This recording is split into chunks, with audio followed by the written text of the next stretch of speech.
नेते मंडळी या ठिकाणी उपस्थित आहे. खऱ्या अर्थाने गर्दी जरी कमी असली पण या व्यासपीठावर जिल्ह्यातले सगळे पदाधिकारी आले. जिल्हा अध्यक्ष आले, भादरवाडीचे जिल्हाध्यक्ष आले, युवकांचे जिल्हाध्यक्ष आले, अल्पसंख्याकांचे आले, महिलांचे आले, सगळे आले. अख्खा जिल्हाच आला आणि तालुक्यात सभापती आहेत, मार्केट कमिटी, अख्खी मार्केट कमिटी आहे, सरपंच बरेच, सरपंच पदाधिकारी बरेच दिसतात.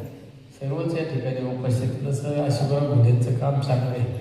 विचार मुंबईला राहून एवढे मोठे कामं केले. मी सुद्धा कॅल्क्युलेशन करीत होतो पण मला काही घ्यायचा जुळलाच नाही, त्याच्यामुळे मी काही वाचलंच नाही. आल्या आल्या म्हणलं एवढं 100 लक्ष म्हणलं, 100 म्हणलं 36पर्यंत गेलो. 36 पुढं 18 वेळ जुळलीच नाही मला. 18 तर अवघड आहे ना.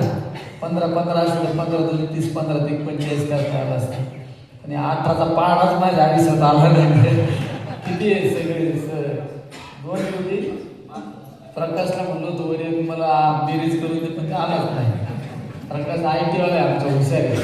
ते दुपारी मी प्रकाशाकडे कार्यक्रमाला गेलो. ते म्हणलं काय भारी बनवलं राव म्हणलं. ते आम्ही दोन्ही पण IT मध्ये होतो पण आता IT सोडून आम्ही बिझनेस चालू केला आहे. मी म्हणलं IT झालेला आहे तुमचा. त्याला IT आला IT. त्याला वाटलं याला कळालं नाही काय पण मी त्यांची जरा फिरकी घेत होतो. त्याचं इथं किती 2 कोटी किती 2 कोटी 65 लाख रुपयाचं भूमिपूजन आहे. पण हे खरं खरं आहे ना सगळं.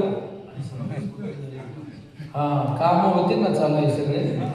हां आणि 27 कोटी रुपयाची कामं झाले आणि काय आकडा आहे काय 5 वर्षात नाही कामं केली, चांगले कामं केले म्हणून कामं पण चांगलीच झाली आहे का नाही का हो. आकडे कसे आले सगळे सांगायला पण चांगले काम केले सगळ्यांनी. बरं असंच काम करा म्हणजे तालुका अजून वेगळ्या उंची जाईल आपलं. ठीक आहे आता जाऊ द्या. काय आमच्या सध्या सरपंचांमध्ये स्पर्धा लागली. आपला महेंद्र सभापती साहेब, महेंद्राचं रोज काही ना काही पोस्ट असते. गावात त्याचं गाव बघायला गेलं पाहिजे. आता खऱ्या अर्थाने हातात घेतली. तुला खरंच मी धन्यवाद देतो. काय करतो मला माहीत नाही पण कामं गावात तुझे कंटिन्यू कामं चालू आहेत. हां मी देतो नाही तुम्हाला हे ज्याला नीट कळाले ना, निलेश लंकेचं नाव वापरून पुढं कामं करून घ्यायची ना, हे ज्याला कळाले ना त्याच्या गावात काहीतरी कामं झाले भाऊ. तिकडे गुंडाशेठ भोसले ते सुद्धा चांगली कामं केले.